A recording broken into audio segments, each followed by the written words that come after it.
Here's another episode of the Mind, Body and Pipeline podcast. This week it's with Stu from Dos Dedos. Stu and I have known each other for a few weeks. I actually saw a picture of him on LinkedIn, covered in sweat, leaving it all on the floor. And he had a really powerful message about who he was and why he was participating in such vigorous activity. So I've been fascinated fascinated to learn about his story for a number of weeks. Stu and I will go into detail about why, which has a real defining moment, and I know that our listeners are going to get an awful lot out of what he has to share. So we'll be, as ever, diving into the powerful links that he has between health, fitness and business. So let's jump straight in. Stu, thanks again for coming on and agreeing to have our deeper chat about this. And we've talked about you, your business, and your fitness journey. But for people watching this who might not be as familiar with you or your work, can you give a quick intro into what you do? And then I'd love to hear about how your focus on health and fitness has impacted the way that you approach that work. Thank you, Guy. Quick intro. There's a lot of context around all of this, but fitness has become more and more important to me as I've got older, as I've seen the impact that it has on my work and my clarity of thought, and just carving out that time. That it's almost meditative now for me to make sure that I've got that singular alone time first thing in the morning where I just carve out some time for myself before the working day, and just I really feel the benefit of it now. But I wish it's one of those things you wish you knew when you were younger. Definitely. Yeah, no, I bet. And there has been a defining moment for you, hasn't there? In terms of prioritizing that health and fitness, particularly over the last few years. But have you always been into it? You've always been sporty. Can we talk about that journey a little bit, and then that sort of defining moment that I obviously know about? Sure. Most boys growing up, and speaking in broad strokes and general terms, I was football. So football at the weekends, football training in the week. I used to do karate on a Monday, then I'd do basketball on a Thursday, as well as being in all the school sports teams. And I was that guy. I was the captain of the football team, captain of the rugby team. I was never the most talented, but for some reason, I've got a little bit of stamina in me and a little bit of courage. And I've always been my teachers picked me out as a leader. And that's I always remember getting pulled to one side by my PE teacher. And he went, "I want you to be the school's football captain." I was like, wow. I didn't know that was in me. But yeah, I've always had a bit of drive. I'm good at speaking. I'm good at motivating people. But yeah, not the most talented, but probably the hardest working, definitely. And then as I grew, and then that becomes Sunday football, Saturday league football, playing at not a great standard. And then as you get a little bit older and the five-a-side injuries start kicking in, you start thinking, I don't know if full contact sport is for me anymore. And then you try and find things. I try badminton, try squash, try all those things. But I settled into running. And because by the time I got into my early 30s, I had my boy in 2007, and you start going, right, when can I eke out the time to exercise? So being held to someone else's organized match or somebody else's when they're putting a class on, I just found that, well, if I just go running and get the kids in bed, sling my t-shirt on, put my trainers on, quick stretch and go. And that's when I started carving out the time for me, when it fitted around family life. That was kind of the story. And you talk about the defining incident is getting COVID and getting long COVID, and that being almost like paralyzing. And I don't use that word lightly. I use it with the utmost respect, because it absolutely floored me. Because 2017, I did London Marathon, 2018, I did Manchester.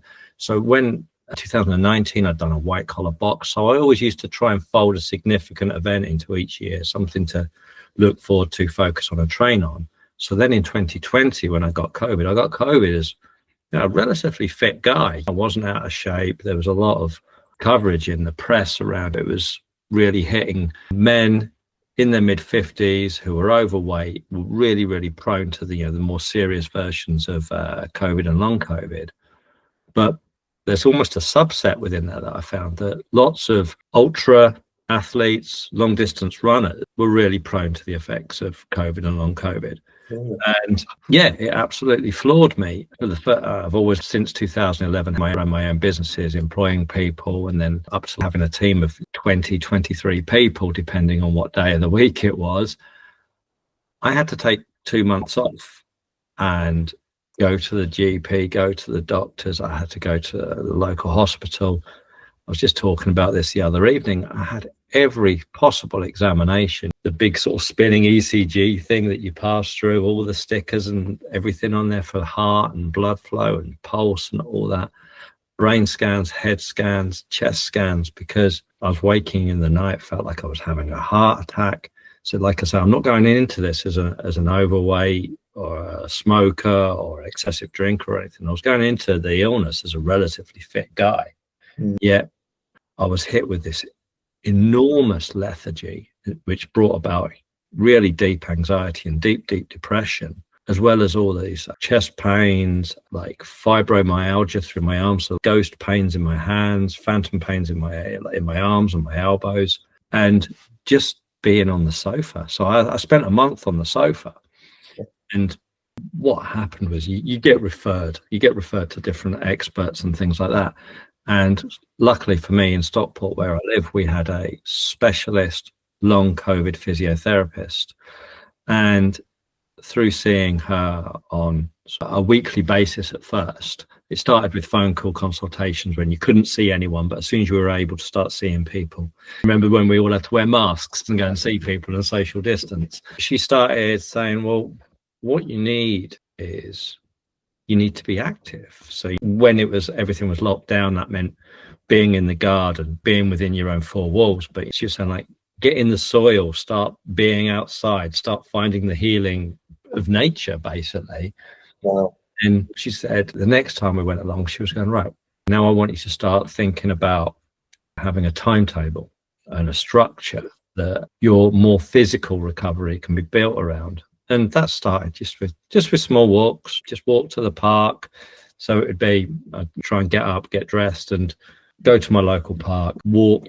It's 500 meters there, do a lap of it, which is a kilometer, sit on the bench halfway round because I was so goose, get some sun on my face and just say hello to people. Because it was, we all know what the pandemic was like. It was incredibly isolating, just in its, by design, it had to be.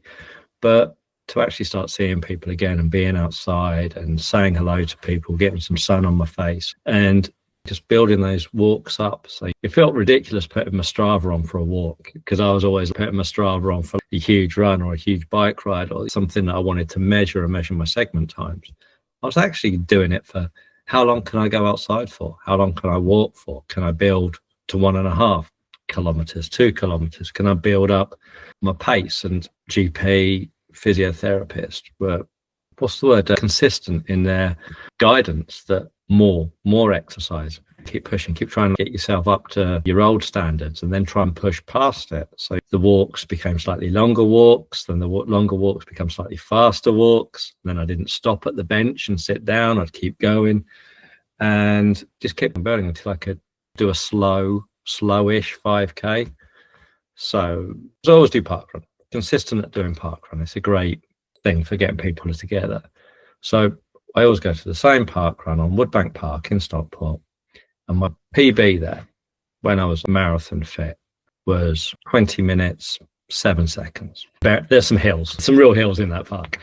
And when I went back to parkrun, still, you never leave long COVID, you always have long COVID, but in the depths of it, I remember the first time I did was about 35 minutes, 40 minutes. It was 100% slower. So the need to exercise and just keep building, but also have those markers as to what I could gauge it against and what improvement looked like, and just week on week getting a minute, 30 seconds, whatever faster really helped. So that feels like a long answer, and maybe I've even forgotten what the question was. But no, you've got it. There was a few weeks ago I saw, because I remember sending it to my coach who's involved with us in the event, Adam, and it was an image that was a doc prescription note, and all, do you see it? And all it said was parkrun. Parkrun, yeah, brilliant. That's unbelievable. But you're actually real life, for hopefully that is a real picture, but the real life embodiment that where you were prescribed to go and exercise. And when they were talking to you about you specifically, did they tell any, did you hear anything or in your research and your conversations about other ailments outside of long COVID being prescribed that type of thing, or were they very just specific on you, or did they give you other examples of other people that they prescribe that type of be proactive to get better? I think it's my wife's a practice nurse, and the advice is always get outside, walk, exercise. It's always it gets maybe trotted out too regularly, and maybe it becomes wallpaper, but that kind of eat less, move more insignia, it's a great maxim to live by. If you just start thinking about it, if you start eating mindfully and exercising mindfully, there's the dog. See, I told you the dog was there, just peeping into shot.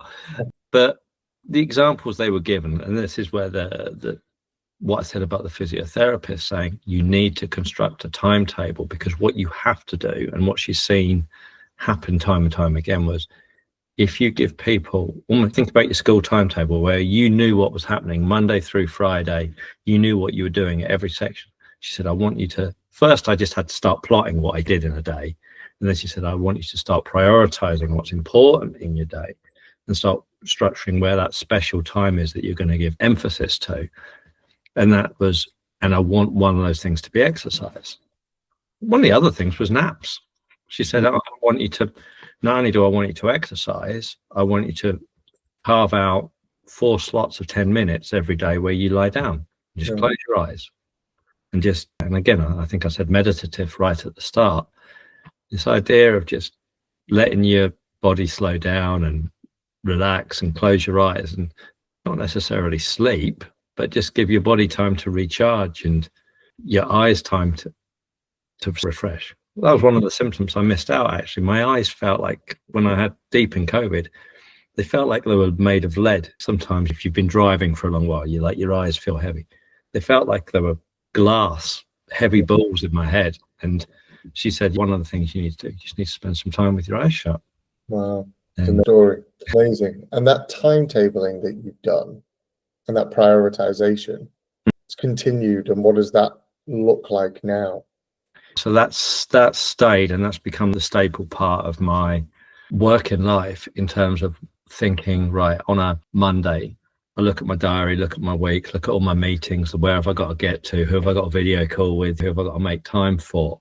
And I factor in, and I prefer to do gym classes. I like to run outside on my own, but if I'm doing exercise, I like to have an instructor, because generally they give you more variety, don't they, and stop you doing the same things all the time. So I'll get my gym app up, I'll book all the classes that I can do and fit them around school drop off, dance classes, drama groups, all the things that my 2 children bring to the mix, taking the mother-in-law shopping, getting when the wife needs the car to do home visits or whatever, just working out at the start of the week that I've got all of that 7 days basically planned out. Sunday's normally a rest day, so that's just dog walk, but try and work out Monday to Friday, gym classes, when can I get it, when can I fit it in. I'm lucky, my gym's not very posh, but it's got a steam room and a sauna room and a swimming pool, so I can sometimes go do a class, do a workout, and then have a nice steam and sauna afterwards to do that relaxation bit. When can I fit that extra bit in? And then, like I say, around the responsibilities of being a dad, a husband, a dog owner, where do I fit all of these things in? And I'll even diarise my dog walks. And there's little colour coding and everything, Guy. You should see it. It's a thing of beauty. No, it's the same with me. So somebody asked me that the other day. Mine's in, and I talk about it being me time, whether that be gym, going out for dinner with the wife, going to a gig I did a couple of Mondays ago. It's bright orange. For me, I don't have the kids, but for me, that goes in first. So my November me time was planned 2 or 3 weeks ago, whereas yours is slightly different. You've got commitments with the family, maybe commitments with work, and then you say, right, how can I be, I've got to get them in, but how can I be flexible? That's right.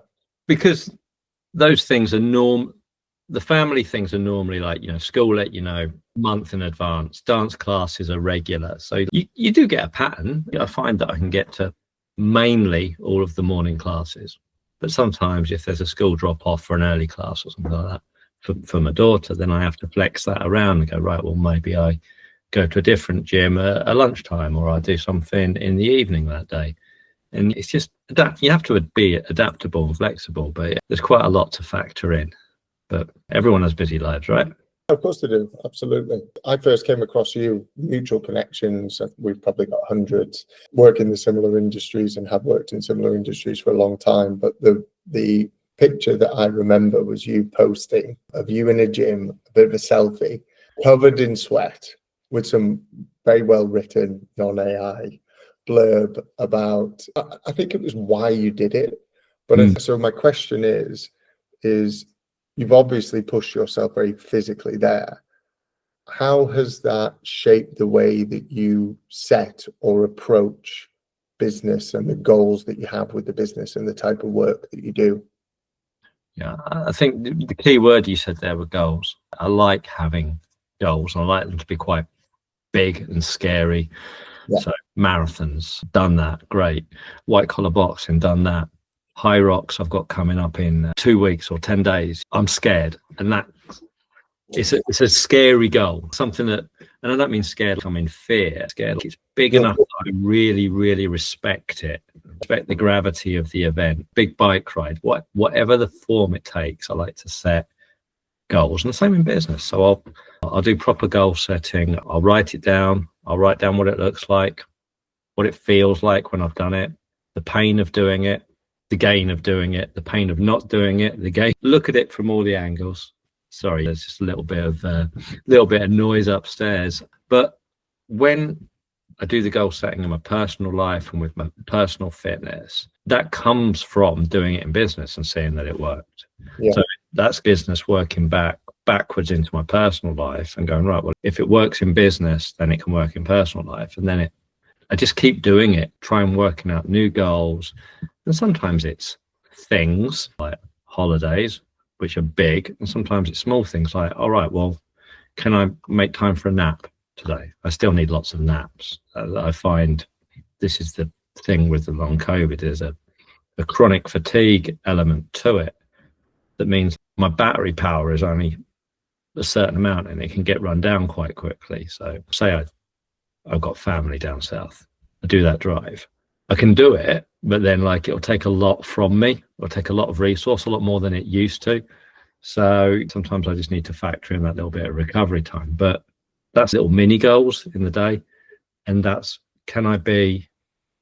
the reason I mention that is it's a drive for efficiency and focus in work.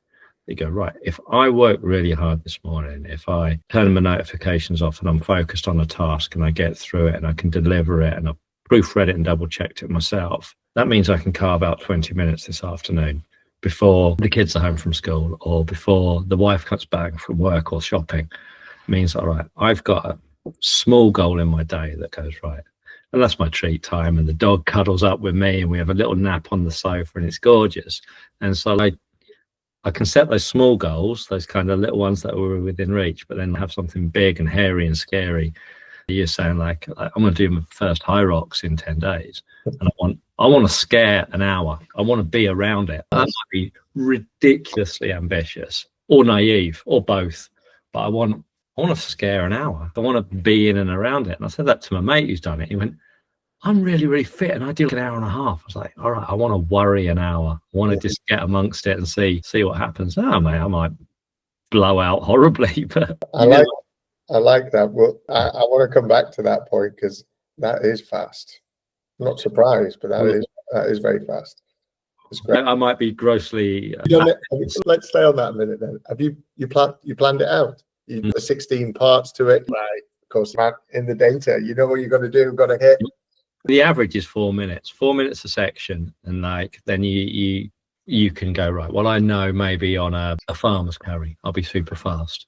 On a pull and a push, I can maybe get around 2 minutes on those. And I know I can run. So running is my safe place because a lot of people go into it going, oh, I'm strong, but I hate running. So I'm really confident that I can get my breath back in the runs, and that's my active recovery time. So I'm maybe foolishly confident. Let's see I'll report back. Let's check back on this. I wish I wasn't doing something, because we spoke, didn't we, about I might come and see if I can watch it because I have some mates here, and then I got the dates wrong. So actually, I'm busy on the day, but it's my birthday. Lack of priorities, man. Yeah, I should have planned that. Yeah. Watch Stu should have been on my absolutely. No, that'd be amazing, and yeah, it'll be fabulous to hear about that when you're done. And I'm treating it as a practice as well, because we're lucky. We said as well, they've dropped Manchester in November, which is unexpected. Yeah. So I'm going to do Manchester November and then do Manchester January as well. So nice. Hopefully I can learn quick and just stay in this nice training and just keep it going through Christmas and really push again in January. I know, and I don't want to focus too much on just the high rock side, but that's certainly something of any race, anything that you get into, even the first time you step foot in that class, you're learning, aren't you? You're learning about the new environment, about the situation, about how to do it, how your body handles it. High rocks, particularly with the loud music and thousands of people around you, and weaving in and out of crowds, and having to remember which station you're at when your heart rate's at 185. There's all of that to take in, and that's relevant, isn't it, with any type of event and anything that anybody does. It's learning that first one and then going again and improving. And when we spoke earlier, we spoke about managing captain of the school football team. There's a certain amount of, I think I'm really good at learning, and I'm really good at not getting down about my mistakes. Nice. And this whole idea of every day's a school day. And again, we trot out these cliches, but the cliches because they're true, right? And this word resilience or grit or determination, however you want to address it, is really important in personal life. Being a parent, owning your mistakes, saying to your kids that you're not perfect, and when you've messed up or got stuff wrong. I got something badly wrong for my daughter the other morning and made her late for school, but I was like, I messed up. I got it badly wrong and I'm sorry, and I apologized to her. But we made a plan together in that moment, how it won't happen next week, and the things I'm going to change and the things she's going to do a little bit differently. And then we're going to fix that problem together. So this idea of, I don't know, being galvanized against the knocks. Long COVID was a knock. The effect that it had on my working life was a knock. And some of those knocks are big and really knock you out kind of thing. And some of them are just incremental little dinks on the windshield of life kind of thing. But the ability to keep going, I think, and be determined to go, right now, I'm going to go again. I'm going to try again. I'm going to learn from the mistakes I made. I think that's maybe one of the things I'm quite good at, to have that resilience to try again and try and take on board the little learnings that life gives me. And just be able to think that was a learning experience and that I haven't failed. I've just learned in a very difficult way. Well, no, hopefully you don't learn in a difficult way in a couple of Saturdays, but I think it'll be a learning experience. I know some people that Birmingham High Rocks for the first time, and they were stunned, absolutely stunned. It's a different world. I just want to briefly, or go back, it doesn't matter how long it takes. That's really what you mentioned there about being tired and having naps. I think that's quite common. I think people don't exercise because they're tired. And I think the point I want to get to is, do you plan your exercise at certain times knowing that your battery runs low? And can you talk about that a little bit? So I'm thinking in the morning, I have to exercise first thing in the morning, get up, couple of coffees, go. And that's my routine. I get up, kettle's on, I unpack the dishwasher, make my coffee, check the sports news, have another coffee, get my gym kit on, go. That's it. Every single morning. And again, I'm lucky that the class, try and get to the early classes. So it's a 6:45 class or a 6:30 class, something like that. So you're home and you're back. I can be showered, washed, dressed, walk the dog and at my desk for 9. It doesn't impact on traditional working hours kind of thing. And that's not to say I don't do evening class. I'll sometimes throw an evening class in, but they're not the ones that I really, really enjoy. I like getting up in the morning and getting that buzz, that feel good thing. Because if I've got an evening class, I will make sure I plan a nap because I know I'll be tired. So I know I'll nap before if I'm going to train or do a class or go for a run or go out with a friend or whatever for a jog in the evening, I'll have to carve out, make sure I've got that 20 minutes, 25 minutes. That's important, by the way. Never more than 20 minutes, 25 minutes, because otherwise that's sleep. I've heard. There's a difference. You can't get in the REM state. Otherwise you wake up like a groggy zombie. It's awful. No, I've heard. The commitment to stay committed to your health. You've had that defining moment. You've got the long COVID. Is there anything else or any other specific goals that help you stay motivated? And if it's just that, then that is not a problem. But is there anything else? There's a tiny bit of vanity. And my friend run Manchester. When you do the Manchester 10K and they go, I'm running Manchester 10K because, and he stuck it on his bum and he went, because I'm vain. And yeah, I set a goal in my head. I'm going to go on holiday, Christmas. I'm going to go abroad, going to go to Mexico. And I'm going to be on that beach, having a bottle of beer on my 50th birthday. And I'm going to have a six pack. And it's a ridiculous, and I admit it, but it's tied to health and good habits and good things, but the way it manifests is a little bit of vanity. But it's more good than it is bad, isn't it?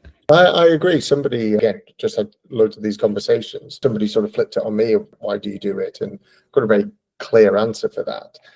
But the way that if you are fit and healthy and you exercise regularly and you move more, eat less, you naturally start to look a certain way anyway. It comes. It's not my priority. It was when I was 21, bouncing around in Newcastle, wanting to fit in or fit out of any sort of low V cut top, All Saints top, or whatever the horrible trend was there. Well, I certainly made it look horrible. But now that doesn't interest me. But it's a consequence, isn't it? But I suppose your point is it's not a driver. It's just going to happen because you want to stay active and fit and healthy. It's a byproduct, and this is why it comes back nicely to business. So my business, Dos Dedos, is a consultancy, and the focus is on values and working and having those ethics, those guiding principles that make sure you do business and conduct yourself in the right way. And when you do that, the byproduct is money and profit. Yes. But if you start with money as the driving factor, then you aren't ethical. So this is what I mean. Exercise, and this is what you just said. The fitness, the aesthetic isn't the driving factor. No. But it's a nice byproduct of doing all the good things, isn't it? And just to add a layer to that answer, and I just had 2 days with my dad, who's quite poorly, and has been quite poorly for a number of years now. When I look at my father, who smoked all his life, wasn't necessarily active, wasn't lazy, but wasn't a sports person. Well, he had a triple heart bypass when he was in 2017. He had to have his leg amputated because of poor blood flow. He's walking on sticks. He can't manage the stairs. Well, that's another motivating factor, isn't it? Well, my father-in-law died from heart failure when he was 55. My mother-in-law had a heart attack. Why can't I galvanize or protect myself? It's a little bit of an insurance policy, isn't it? It's if I'm healthy, it doesn't mean I'm immortal, but it means hopefully I'm investing in a little bit of better quality of life. And my dad might live till his mid-80s, and I might live till my mid-80s. But is there a difference in the quality of life that we enjoy in those latter years because we try and stay fit and healthy now? Who knows? But it's a motivator to go, right, well, I don't want to put my kids through visiting me in hospital or helping me up the stairs or doing the things that I've done for my father. So there's an emotional sort of protective piece to it as well, isn't there? Yeah, absolutely. Hopefully that negates the vanity thing we just said, because there's a bit more soul in that last bit, isn't there? Yeah, when I was asked the question about why you do it, it's all my research and everything, because this has become very important to me in the last 12 months and going down rabbit hole of having a strong VO2 max, having as a byproduct low body fat, having muscle around the base skeleton, being flexible, having a good grip strength. It all makes you harder to kill.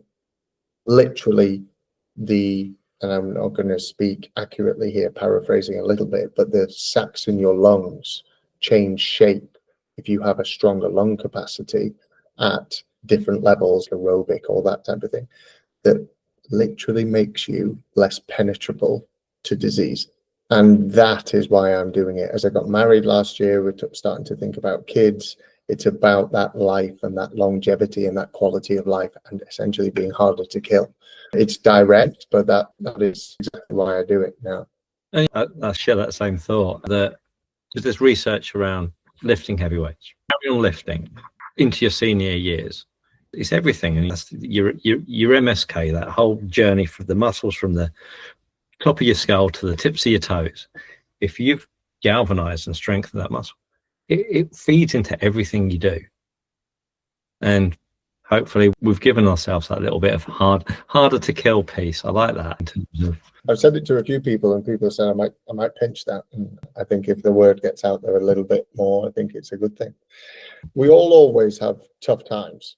Even you, with that defining moment, there are things where times get tough when you don't want to get up for that 7 a.m., 7:30 class, where you don't want to go out for that run because it's cold and it's wet and it's raining.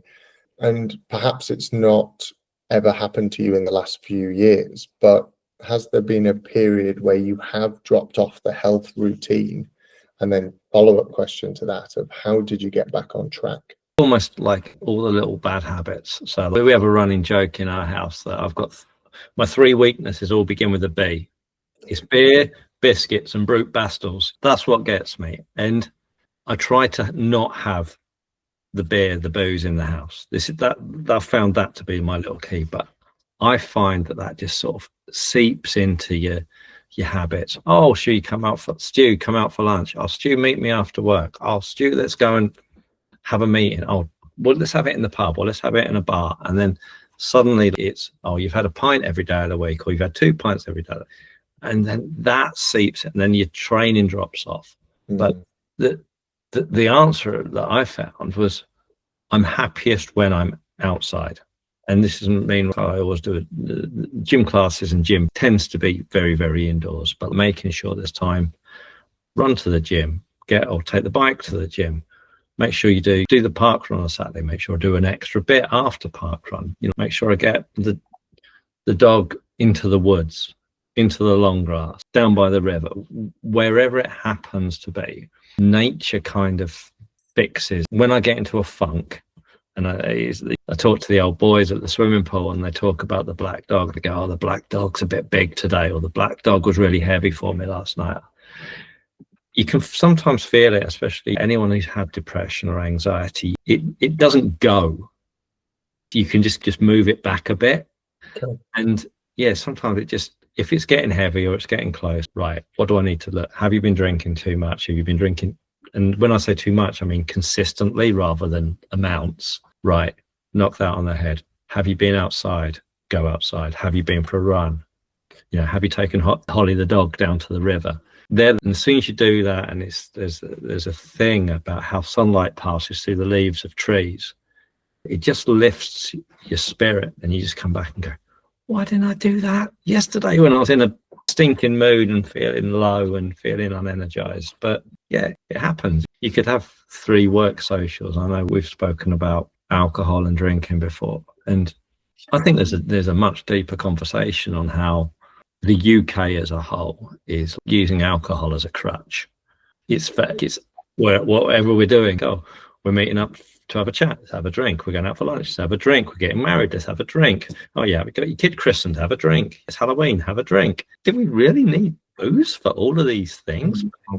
It's part of our society, isn't it? And I think it permeates to such a degree that a lot of people I think are just functioning at a really low depressed rate, but they've just become, I don't know, I'm drifting into a slightly deeper, more philosophical subject here. But I think that's, as a nation, I think it's a bigger problem, and our relationship with alcohol is a difficult one to untangle, because we're just so wedded to it. But that's my personal experience. If I'm consistently Monday through Friday or drinking in the week, if that happens, then I know my appetite for exercise, because it affects my sleep, so I don't sleep as well. So when the alarm goes off, it's an ungodly hour. It's 5:30 in the morning to get up and get your coffees and everything and get to those classes in time, you're like, oh, you're dragging yourself to it, and then you're dragging yourself to class, and then you get to the class a couple of minutes late, and then you've missed the warm-up, so you're not, and like everything just is a little bit worse because you had a couple of beers. So it's like, well, I'd rather just miss the beers and train well. They're lighter and I feel brighter, and you can see it in your face. And so you're being a little pushing 50 now. Sometimes if I've had a couple of beers the night before, I wake up and my face is hanging down here. Or when's my face going to wake up? And when's my face going to rejoin my bones, kind of thing? That's a very long, I touched a lot of points there in answering your question. But when that funk happens, I know it's down to bad habits becoming a little bit too often. If they sort of outweigh the good habits, that's when I lose the appetite for training. And because I found this, don't want to touch too much on this on me with alcohol, but I stopped drinking 5 years ago in January, so a couple of months. But I found less and less now, but when I have the biscuits and the brute pastilles, of which I do sometimes get involved in, I find there's definitely a food hangover that can happen. Do you feel the same? Yes, it's alcohol and sugar, basically. Mucking around saying beer, biscuits and brute pastilles, but it's sugar as well, isn't it? Alcohol and sugar are probably the two most damaging things that we consume, and we consume them en masse. Speaking personally and as a sort of as a nation, I think it just because the more you drink alcohol, the more you crave alcohol. The more you eat sugar, the more you crave sugar, and it moves you further away from the good things, from craving good food. And that's the other thing as well, just doing some simple things. Right, well, do I just need to do a half day or a day of fasting just to reset my body and get myself out of these bad cravings? How do I push through that and have the determination to do that and the willpower to do that when everybody else in the house, teenage kids, so I'm surrounded by cookies and sweets everywhere. That's what teenagers like. It's that food hangover is a real thing. I agree. And that leads us nicely on, and just keep expanding on that onto the nutrition side. Good food. How do you plan that? Obviously, you've got kids, they need to eat. You cook what they. How do you plan your lunches? What sort of good nutrition? What does a good week look like to you food-wise? So I try and work to 2 meals a day. So do you fast in the morning most mornings? It's most mornings. I love this fact that skipping breakfast has been rebranded as intermittent fasting. I've seen that joke knocking around, but it's kind of true. It is the easiest one to get past, and I can probably get past it with some coffees and some blueberries. So making sure the fridge has got plenty of blueberries in, that works for me. Just on that, is that even when you train in the morning? Yeah. So you don't have a shake or anything afterwards? No, and that metabolism flying. I really I flirted with shakes and proteins and things like that, and it didn't work for me. It didn't agree with my body, my insides kind of thing. Yeah. I'll have a couple of black coffees before I train, and that's enough for me. Then water, then I'll come back, walk the dog, coffee, get some work done. See if I can get to lunch. Lunch will normally be something like either eggs or tuna, sometimes some chicken, and I'll try and save my carbs for the evening. And carbs will normally look like brown rice or wraps, and then that's evening meals is salmon, chicken, love a veggie chili con carne. That's in the repertoire. And then Sunday, take the gloves off a bit and do family roasts. We'll have a family takeaway, probably a Friday or a Saturday, and sit down, watch a movie. Friday, Saturday, Sunday, really try and prioritize family eating, especially in the evenings. Nice big Sunday dinners, but using Sunday as an opportunity to cook off loads of new potatoes. So I'll cook a big pan of potatoes for the week, and then use those. And I don't know if you've ever looked into this, the reheating and refrying of potatoes, and how that the carbohydrate structure changes when they're reheated.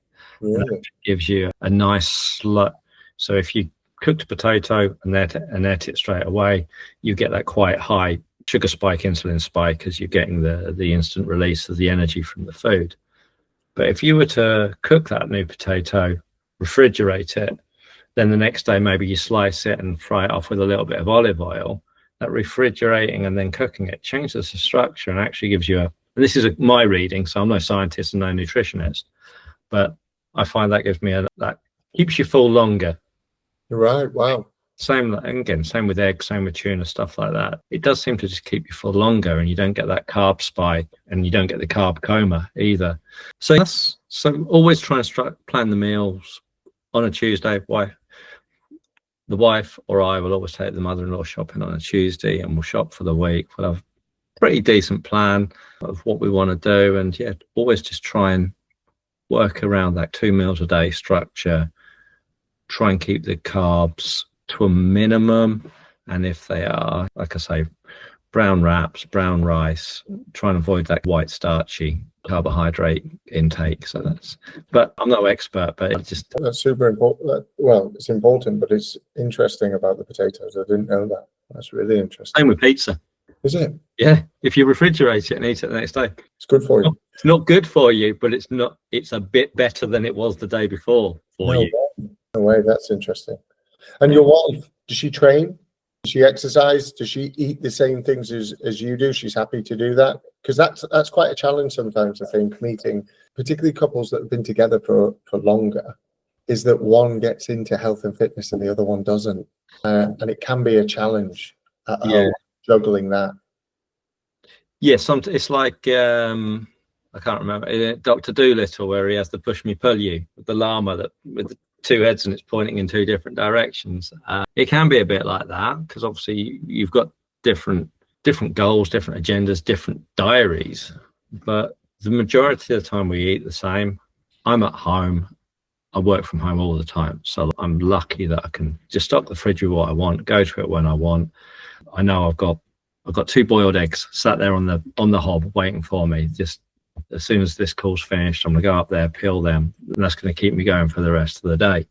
But evening meals, we're good. We're in unison on. We tried training together. I know you said about you and your partner being training together, and I'm jealous. I'd love that because we tried it and it just didn't work for us. I'm a much more intense level. I think it's just a level of intensity, or that Claire, my wife, just she didn't want to train at that level with me, so she's taken herself back to another gym and she trains there on her own at her thing, and that's her time. Then again, we come back to this word meditative, and you spoke about it being my time.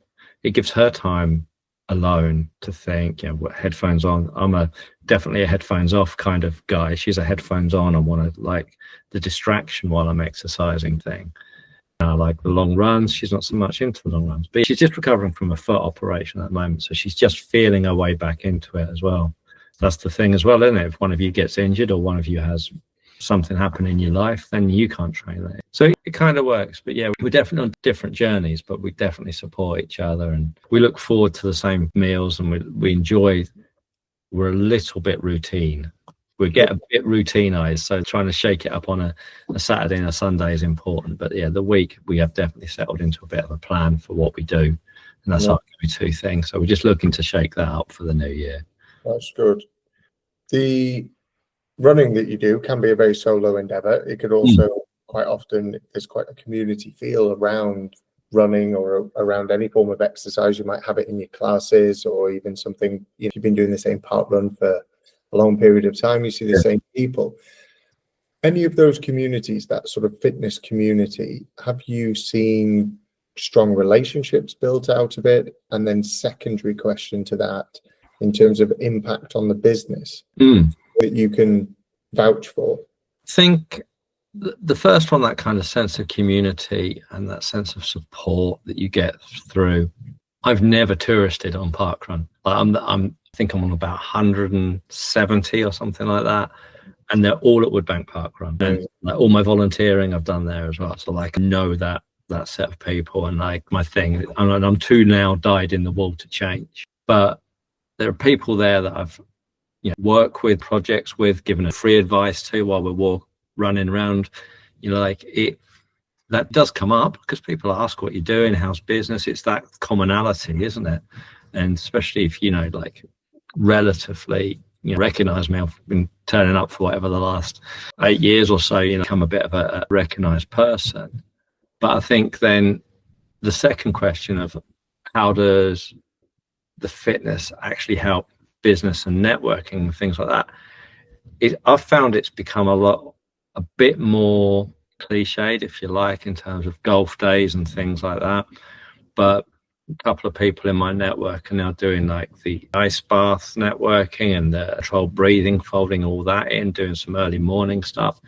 So there seems to be much more of a better focus on, can we do fitness and active events that benefit the mind, the body, the soul, and generate business leads? Oh, well, that's better than going to a big office and having a bacon sandwich and trying to network and hold a balm and a brew. Trying to build connections in an ice bath, that's a much more interesting way to form some meaningful connections, I think. Absolutely. Well, I'm preaching converted. Preaching to the converted, absolutely. Interesting, all of it. Closing question. Lots of business leaders think about prioritizing their health, but they don't really know where to start. What's the one bit of advice that you would offer to help them get going? It comes back to that timetable. School days, put it in the timetable, put it in your calendar, make it an unmovable, work out when your time fits. We spoke a little bit about how do we factor it around our commitments as a grown-up with lots of grown-up balls to juggle. Like, first thing in the morning, is it lunchtime? Is it in the evening? Is it the weekend? When can you ring fence and protect some time for you and use it? Like I say, use it for meditation. So I won't run with the headphones in. I'll use it to think, and I'll solve business problems while I'm running, or I'll have ideas while I'm running, or something will come to you when you're in the sauna, because you're giving your subconscious that time to develop and process ideas. Just, about some time. If I give anyone a takeaway from this conversation, it's carve out the time and protect it. It's as important as any meeting. Amazing. Thank you. Okay, man, it's my pleasure. Thank you for asking me. I should be thanking you. Oh, no, welcome.